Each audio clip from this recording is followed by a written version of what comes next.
Welcome to the Cultivation Podcast. I am normally your host, Tom Hamill, and we've got a special episode, special conversation that we're having today. And so I brought on my good friend, David Specht. We actually have known each other for 18 years. I don't know if he's done that math, but 2002, 18 years plus, that sort of thing. It's getting really close to 19. I know I look really good for my age, having friends that long. Can you believe I've had shaving friends? When I met you? No, I wasn't shaving. I didn't shave today either. For those that are watching, but as this is our final episode of season 3 with the interviews, we thought we would kind of flip the script a little bit, and David's going to interview me and ask me. I'm on the hot seat today, so he's going to drill me with all the questions. And to say that I'm a little nervous would be an understatement. And I should forewarn everybody that's watching or listening that Dave and I really are friends. So we have a quirky sense of humor. We find certain things funny that almost nobody else does. Yep. And it's been an interesting relationship, no doubt about that. We may have gotten in trouble a few times for some of the things that have come out of our mouth while we're together. So I don't think we'll have to change the moniker on iTunes as far as the explicit aspect goes, but maybe for quirkiness, it'll be there. If there's any weird chops or cuts in the edit for this episode, now the audience knows why. You know why. Pay no attention to the man at the soundboard. So that's right. Yeah, let me kind of intro you here, or at least our relationship. Yes. Tom and I go way back, like he said, 18, 19 years. He came in as the youth pastor at the church that I was serving on the board at, and other capacities in a small town in Louisiana. Drug his rear end from California for a period of about 4 years, four and a half. Right. Mm-hmm. And then we kind of, we didn't lose touch, because we always had these random texts or whatever over about a 15-year period of time. But like a lot of us, life happens, and you kind of, the distance gets bigger and bigger and bigger. The time gaps get bigger and bigger. Well, about 3 years ago, or 2.5, my wife and I connected back with Tom and his wife, Jamie, on a health journey where we took ownership of our lives, and, together lost over 150 pounds, getting our health back. It has been incredible to watch. Yeah, and so that inspired us to other areas of our life. And then Tom and I reconnected with Cultivation Media, and it's been a roller coaster ride, to say the least, of what we're trying to accomplish together on his team. And so what we wanted to do today is, like he said, flip the script and put him on the hot seat, so that you, the listener, can understand where Tom's come from and where he's headed to, as far as how he's trying to give back to the people and the world that he's been inspired to lead. Would that be an accurate assessment of where we're headed today? It would be an accurate assessment. I think some people might have got hung up on the fact that, wait, Tom used to live in Louisiana? Briefly. Yeah, briefly. As 4 years is great 4 years. Our first daughter was born there, Kylie. That's where she hails from. And occasionally there still is a Louisiana accent that comes out of her. Really? That is where she learned to talk. And yes. So we won't go into any of the antics you pulled as a youth pastor, but let us just say that there's nothing that any of your youth pastors in SoCal can do that would shock you. Let's put it that way. that is pretty much true. That is pretty much true. I did a lot of novice things there. So now, but that kind of leads us into the discussion today, because you did come in as a really young man into the leadership role as a youth pastor of this church. We tease you that you didn't shave or you're wet behind the ears, but you weren't too far removed from the life that you were living prior to the people that they see you now. One of the problems in this life is that people only see you where you are now. They have absolutely no idea how you got to where you are. And I want to kind of just, give you the opportunity to unpack that a little bit and say, this was my beginnings. And over a period of 5-6 years, or however long it took for you, I was able to come out of or be inspired by or grow from these beginnings. So why don't you kind of tell that person who's listening today who Tom Hamill is? How did he start and how did he get to where he is now? Yeah, wow, that's a loaded question right there. That would take up, No 5 shows. softballs on Yeah, the Tom right. Hamill show. Yeah. Ah, so I grew up in the Central Valley of Northern California in a town called Stockton, which is still, even to this day, we had a short season where it was a great place as far as the economy was growing, and they were attracting businesses. But for the most part, and particularly during my childhood, it was the city. It had the highest murder rate per capita in all of California.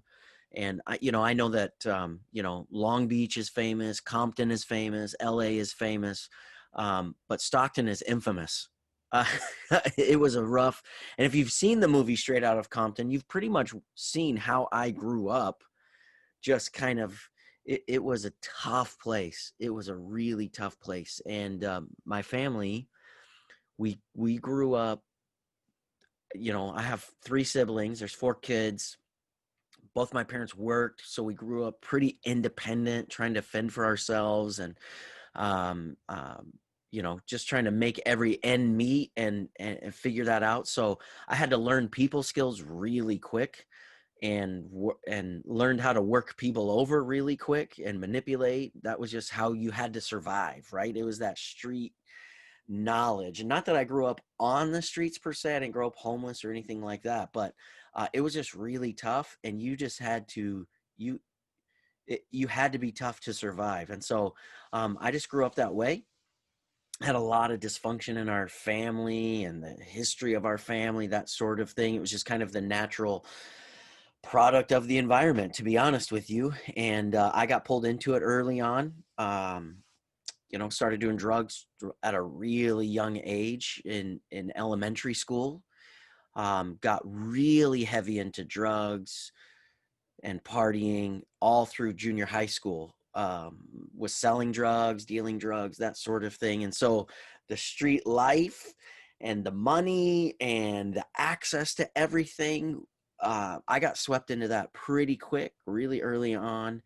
And for all intents and purposes, was pretty successful at that stuff. The people who I didn't want to know didn't know, and the people who I did want to know that I was doing that did know. So there was that. But as you mentioned, I was a youth pastor, and so at around the age of 14, I had a direct encounter with Jesus, and it changed my life, changed the trajectory of my life. What it didn't change was my past, right? It didn't change my past. So I still brought all of that knowledge and understanding of who I was. It was still my upbringing. It was still my background, and really a key part of even who I am today. So while my life took another transformational direction, my knowledge and experience and memories stayed with me and shaped, even had its fingerprint or imprint on how now I was surrendering my life to God and going a different direction. And when I started to um, minister to other people, lead other people, invest in other people, I brought that knowledge of the pain. There's a lot of pain in my past. The disappointment, the fear, all of the things that come with that. I brought that to the table and made it really relatable to people, so that it just kind of brought the Bible to life. Say, hey, this was meaning, this brings value, and here's how you can kind of conquer those things. So and then that led to a whole bunch of adventures that literally has taken me around the world, and had me land in Louisiana at a young age. So leading a group of young people is awesome. Let me interject here, because there may be somebody listening to this that has a similar past, or at least had a difficult start. Mm-hmm. Breaking out of that, you had an encounter with God, and it got your mindset to where you wanted to be out of it. but can you kind of talk about what it took in your intentions and your actions to leave that former life and begin to step into the life that you saw God had for you, or inspired you to step into? How did you break free from those things? Yeah, sure. So one thing that I would say, it takes some self-discipline, and it's hard. So I don't want to say this haphazardly and just go, oh, because it's simple to say, that means it's simple to do. And that's not the case. It's hard work of, it's a mindset shift of saying, okay, while yes, that's true of me, I'm not going to be ruled by those things. I'm not going to be controlled by those things. And the destiny or the outcome of people's lives in my own family or people that I grew up with or grew up around doesn't necessarily have to dictate and determine my destiny. So once you come to the mindset of saying, okay, I don't have to become, it's not automatic that I have to become this, that I have to become a drug dealer. I mean, I had teachers who said, Tommy's going to either end up dead or in jail, because that was the trajectory of my life at that point. So to break free from that meant a mind shift for me of saying, okay, I've got to see the world differently, and I've got to see that there's possibilities. And then honestly, the fearful, to say it that way, the fearful, courageous step of saying, okay, then I'm going to pursue a different identity or a different destiny, that I could become something different. It takes reading books. It takes changing the circle of people that you're around. I mean, I grew up poor and with a lot of poor mindset. And so when it comes to things like money controlled me for a long time. Even after, being 14 and changing my life, it took some breaking of me and getting around people who saw money differently to awaken, like, oh, I don't have to live paycheck to paycheck. I can make money serve me rather than me serving money.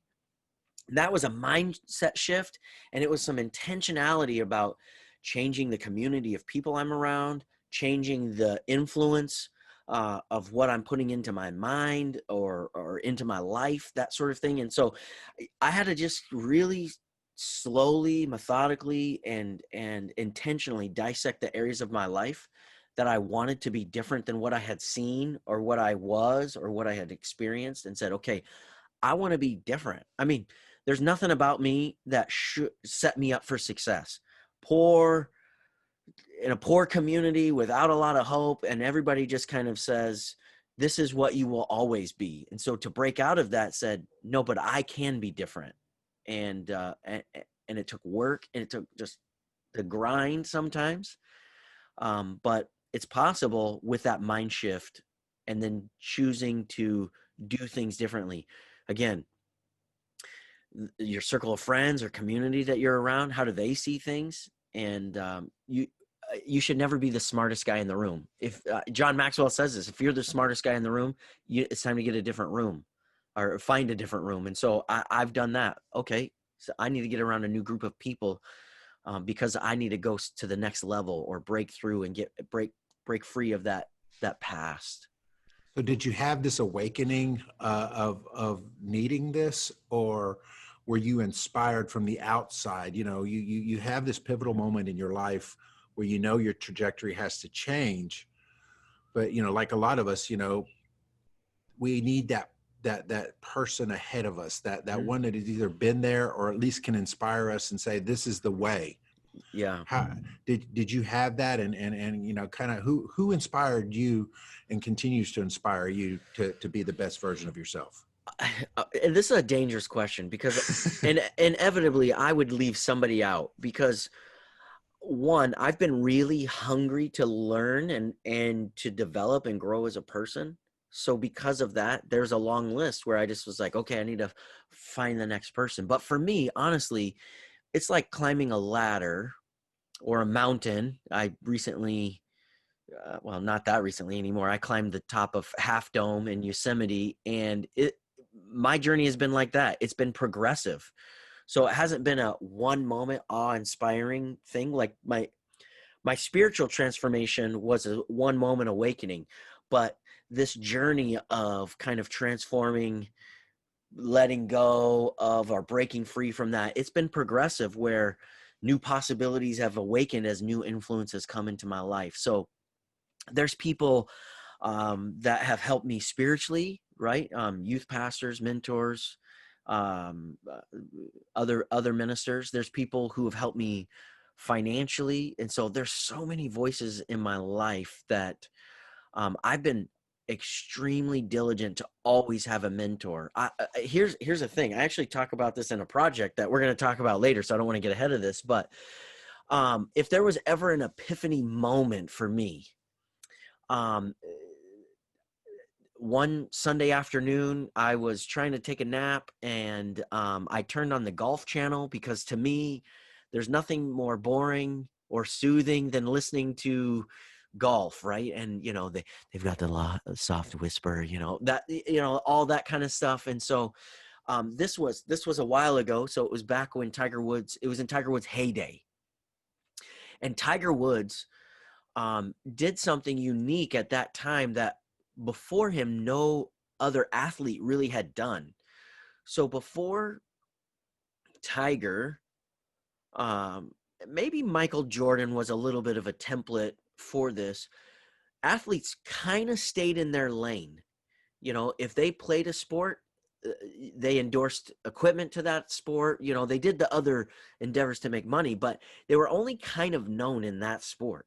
Where Tiger Woods broke free from he was everywhere. You're just like, wait, why is this guy selling Buicks? I don't even understand that. I mean, like, he would, even if you didn't know a thing about golf, you knew about Tiger Woods, because he was the number one athlete in the world at that time, at least notoriety.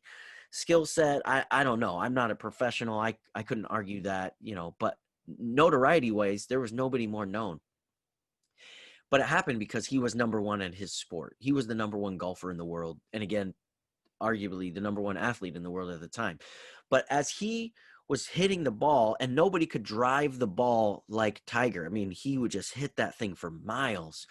The commentators on the television said that the creator of this tournament that he was playing in had to try to tiger-proof the course. I mean, that's how good he was, that they had to tiger-proof the course. He's so good, we've got to try to make it challenging to him. Like, as if they were ignoring all other golfers that were playing. Of the 72 or 100 golfers that were playing that day, they were just saying, we don't care about any of them. We got to try to beat Tiger. That was their goal. And so as he hit the ball in this tiger-proof course, they mentioned his swing coach. And I thought, the number one athlete in the world, the number one golfer in the world, has a swing coach? Why would he need a swing coach? He's number one. Where do you go from number one? And I realized Tiger wasn't in competition with everybody else. He was in competition with himself, with where he was at, with his growth, with his development. And I thought about that, and I thought, I'm not number one in any area of my life. There's not a single area of my life where I'm like, I'm the number one husband. I mean, I probably got ties and coffee mugs that says number one dad, but that wasn't true either, that sort of thing. And so that was kind of like an awakening, that I needed to find areas in my life where I wasn't number one, but I wanted to become number one, and find a swing coach, find a financial coach, find a marriage coach, find, any area of my life, find a coach. And so that was probably the moment. So thank you, Tiger Woods. Yeah, that kind of leads into where we want to go with this interview, and that is, and I hate we could spend 3 hours or more talking about the individual milestones in your life that really affected where you are now. But at the same time, let's talk about you're 20 years into this journey, and you feel like that you need to share what you're doing, and that the lessons you've learned and the experiences you've had would be beneficial to others. And so let's talk about that. You and I kind of got together, little bit about a year ago, Mm-hmm. and started discussing the Cultivation Podcast, the overall, 30,000 foot view of what you were feeling inspired to do. So kind of, walk us through the vision and then the implementation of that vision with regard to our cultivated lives and the Cultivation Podcast and what's coming next. Yeah. So, this is a great question, and I could take you to the moment and even some of the steps that got me to this point in my newest awakening, if you will. I kind of always was living in this vein, but I was leading a large convention and conference. There's thousands of people there, and I was on the stage, and I'm sharing, and I'm coaching, and I'm challenging people to live their best life, to give themselves to something of meaning and of purpose and find value, and that they matter. And, just kind of, that's really the heart of my messaging. But as I was kind of walking the stage and interacting with the crowd, I noticed on the Jumbotron, a guy I didn't recognize anymore. And as just out of the corner of my eye, I caught and I was like, who's that guy? That is me on camera right now. And I didn't even know who that person was. I had allowed so many things in my life to get out of alignment and out of discipline and out of whack. I was at my heaviest weight ever. I was so busy just kind of in the grind that I wasn't taking care of myself in certain ways. And so I came off the platform of that large event and just said no more. I felt a little hypocritical that I was trying to inspire all these leaders or individuals to become leaders, but I was failing at leading myself. And so I intentionally just said, okay, I'm going to go on a journey of self-leadership. I got to lead myself in areas of my life that I've, under the reason of busyness have, really, it was just laziness and lack of discipline. I didn't lead myself. So I started with my health. And, you mentioned your weight transformation at the top of the show. I lost 80 pounds on a health program, on a health plan strategy that was really more, it wasn't a diet. It's not a diet. It was more of disciplines, putting these disciplines in my life and learning about that. And my wife went on the same journey with me. She lost 57 pounds. She became a health coach because this is who we are. We've been trying to coach and mentor and shape people, and we found this amazing tool to do that. But in the process of trying to lead myself in the physical and health and mental and all of these areas, development, growth, I realized there's not a lot of self leadership language tools. There's self-development, self-help stuff, but the idea that I'm going to lead myself was really hard to find that vein, that lane. And so as I began to unpack stuff, I just thought, we've got to do some things that would awaken the possibility in people, inspire them, and set others on a journey to lead themselves. Because if I'm not leading myself, I'm playing the blame game or the victim game, right? That, oh, if David would have done this, I would have been better, right? If David would have asked a better question, this would have been a better interview, right? And it's like, well, wait a minute, I got to lead myself, that if I'm not providing good content, then it's not a good interview, and so we could say that about every area of our life. Well, if the pastor had done this, I would be better spiritually. If my spouse would do this, I would be better fit. If she cooked better, or if he, cooked better, or whatever the case is, right? So we play the blame game, and it's like, wait, we got to take personal responsibility that I'm the one that has to lead me. And my job is to lead myself. Yes, I have to find, like in the previous question that we asked, you got to find mentors and coach, find that swing coach, find that marriage coach, find that financial coach. You have to find those people that invest, but you have to do it. So you have to take that initiative to lead yourself and awaken those possibilities and go after it, and then get those voices, resources that feed into where you need to grow. So that kind of like, that was the awakening, and that's the journey. And that's really the mission and vision behind even the Cultivation Podcast and the resources that we're trying to build, is to say, here's tools that you can implement in your life to go lead yourself. And I'm hoping, and it seems like based off of everybody's feedback that we're getting, that people are getting inspired, and so that fuels it. So more's to come. And I would be remiss if I didn't mention the pandemic. Yeah. Yes. And you know, I have seen so many people using that as an excuse not to do anything. And I would say that self-leadership is needed now more than ever. Tools for self-leadership are needed now more than ever to say, okay, I know I need to be better, but where do I start? How, you know, where do I start? What resources are available to me? I can't go to a conference. They don't exist anymore. Yeah. You know, what are the resources available to me?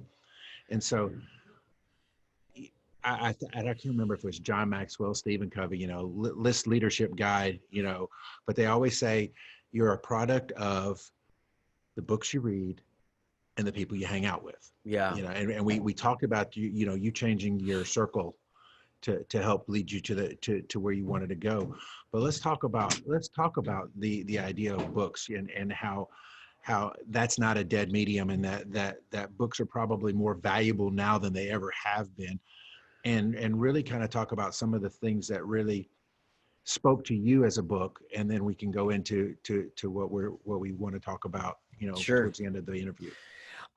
First of all, I love books. I absolutely love books. And I may be kind of an old soul when it comes to this, that I have it here. I actually love like a tree book. You know, I need the texture of it. I highlight it and I mark it up, and I do all of these things with that. So for me, you know, some people are ebook readers, no problem. I actually have gotten into a new habit currently where I'm doing audio and physical books simultaneously. So I'm reading it and listening to it at the same time, just to absorb it all.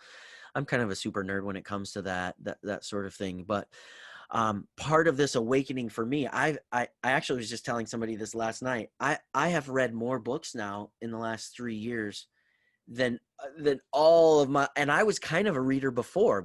I've got a kind of a large library. I've got books spilling out everywhere. Go to my office, I got a large bookshelf and they're full. Come to my house, I got bookshelves in 3 different rooms, and they, you know, that sort of thing. So kind of a collector, and I've pretty much read all of them. There's a couple of shelves that are like on the to read list, but I find them so incredibly inspiring. The one thing that I say about books, because I love them, is that I try to mix it up a lot, as far as like what am I reading, who am I reading, what's the topic I'm reading about, you know. So I try to mix that thing up so I don't just get one dimensional. But I would say my current all-time favorite book actually is the one I just grabbed, is The Atomic Habit by James Clear. The reason it's a great book for me is it's simple.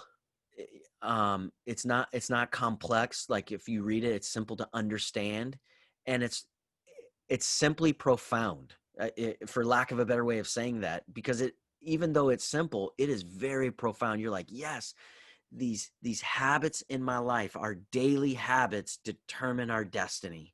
I mean, and that's just the simple thing of having a morning routine, having a rhythm, and questioning your habits, questioning what you're doing, because sometimes we have just gone on so autopilot that now we're doing things without thinking, and our behaviors determine our future. And so when books can challenge our behaviors at our core, or when anything can challenge our behaviors at our core, it awakens to a new possibility. Now, it may not necessarily change that behavior, but maybe it'll put some more value or meaning behind a behavior you already have. Or maybe it does change a behavior because you're like, oh, I don't want to go that way. And a powerful quote by James Clear is that he says, I care more about your current trajectory than your current reality. And the way he describes that is, if you're a millionaire, that's great. But if you're spending more than you're making, you won't stay a millionaire. And so the point is that it's more about where are you going than where are you at right now. The other side of that coin is if you're in the slumps and you're broken and you don't see value or hope, I care less about your current position, right? So maybe you are starting at nothing. Maybe you are in despair. Maybe you are trying to find the meaning of your life and where you have to give. Okay, that's where your starting point is. But by evaluating your habits and your behaviors, then you say, okay, yes, I'm starting at nothing. This podcast started at nothing, right? I mean, I started at nothing, but what is the trajectory of your life? Where is it taking you? Where are you going? And so those are the things that books can awaken. And so I have a goal to read at least one book a month. The last 2 years I've doubled that accidentally, or maybe on purpose. Maybe it's not accidentally. So, but it's my goal. So sometimes I crush it, but I have other goals that I totally suck at and don't accomplish. So I don't want it to be like I'm the overachiever. It just happens to be that I drive in the car or ride on an airplane a lot, so I'm able to read more. So I understand. And let's talk about trajectory for a moment, because we're kind of at a, it's not a crossroads, but we are at the end of season 3 of the podcast, and we're about to embark on season 4.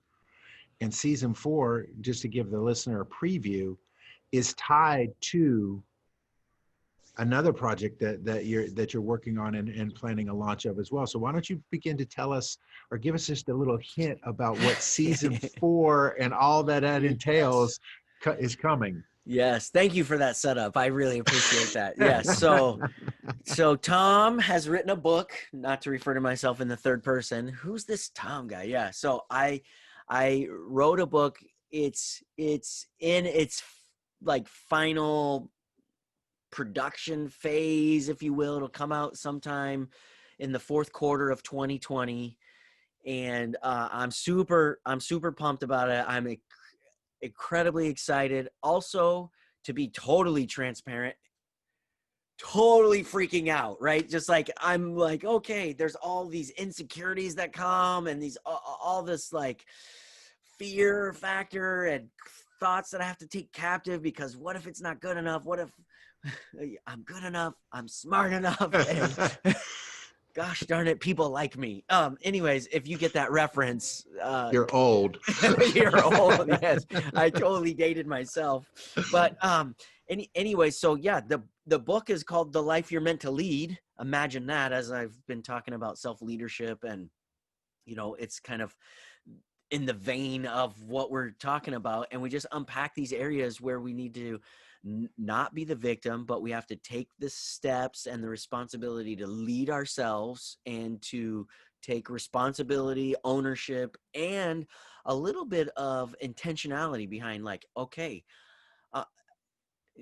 And to be honest with you, I've thought about this book project for more than a decade. I think the first notes I scribbled about this was in 2009, and it doesn't look anything like the first notes that I scribbled. Doesn't look anything like that, but that was like the birth of it. But I put it on pause. But then again, when I started this journey, I was like, no, we got to get this out, and I've got to get this out because it's kind of birthing in me. But kind of the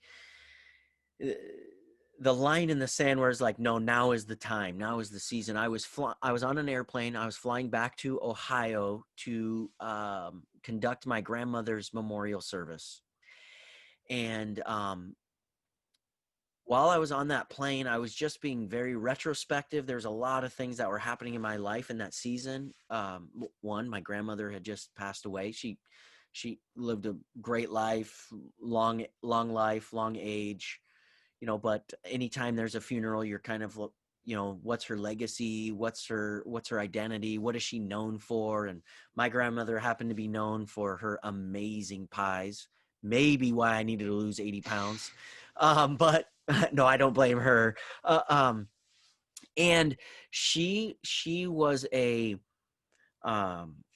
garage sale queen we knew every time we were going to grandma's house, she didn't have a lot of money, but we knew we were getting a gift because she was a garage sale queen. She'd find something for a nickel or a quarter, and she was great that way. And so as I was thinking about that, I was about to turn 40. My daughter was hitting her senior year of high school. Our oldest daughter was. And so it was kind of like, wow, all these things are happening. And then, so I thought, what do I want to be known as and for and by? And so as I took literally, it didn't even take me that long, as I just said, I actually printed it out. I have a sheet. I printed it out. I'm like, this is my 20-year identity. I'm turning 40 this year. And when I turn 60, this is what I want to be known for, by, and as. And I just mapped it out, what I wanted to be known amongst my family, how I wanted to be known about my finances, how I wanted to be known as a coach, a mentor, a consultant. So I mapped all these things out, and I said, okay, this is my homework now for the next 20 years. I have to become this person. I am going to become that guy. That's the Tom I want to be. I'm not that yet. And I gave myself permission to be that because I didn't care so much about where I was. I care about my trajectory. And so then I started bringing in those things of saying, I'm going to become this. I'm going to become a generous or a more generous financial person. I'm going to make my family not about stuff and gathering things, but about experiences and a safe place for my kids to fail, so that they can learn and discover who they are, right? And that our family is going to be all about adventure and risk. And risk means that some things are going to fail. Okay. But what we're going to promote is you took a risk and you tried something and you ventured out, and okay, but what did you learn from that risk? Not, was it a success or was it a failure? You know, those kinds of things. So just really mapped out this identity, and being an author and a coach was part of it. And some of the content of the book on the life you're meant to lead is really birthed out of that moment on that airplane. And so season 4, to kind of get back to your question, season 4 is really kind of unpacking what I didn't have enough room in the book to unpack. So it's about 150 pages, 10 chapters, 180 pages, that sort of thing. So we try to keep it short and sweet to, not overload people. But then the podcast is going to be like, okay, here's the application of that, and here's what I didn't get to say. And, we get to see it come alive. That's what it's shaping up to be. So thank you. Super excited. Well, it's not a shameless plug when it's your show. So anyway, Tom, it's been an amazing interview. I feel like I've learned a lot about you, and I've known you for, going on 20 years now. So that has been amazing. And it's, I'm looking forward to the book. I'm looking forward to season 3, and yes, everything that this cultivation media, this cultivation journey has started. We're still on the ground floor. Yeah. And that is really what makes all of this that much more exciting. Yeah, so yeah. I'm going to turn it over to you, sir. Yeah. And let you this thank you. Into the dock. Well, thank you, David. I appreciate that. And again, we flipped the script. So thanks for sticking with us and journeying out this entire episode. My book will be available on Amazon and on our website, ourcultivatedlives.com. You can see that on the screen right now, ourcultivatedlives.com. Not only my book, but right now, if you go there right now, you can see other book recommendations and what I've been reading and devouring, and what all of our guests for this season 3, have recommended. There's links to all of those books as well, as we are just living the cultivated life, journeying together, awakening the possibilities. Thanks for joining us. Check out our website. See you soon.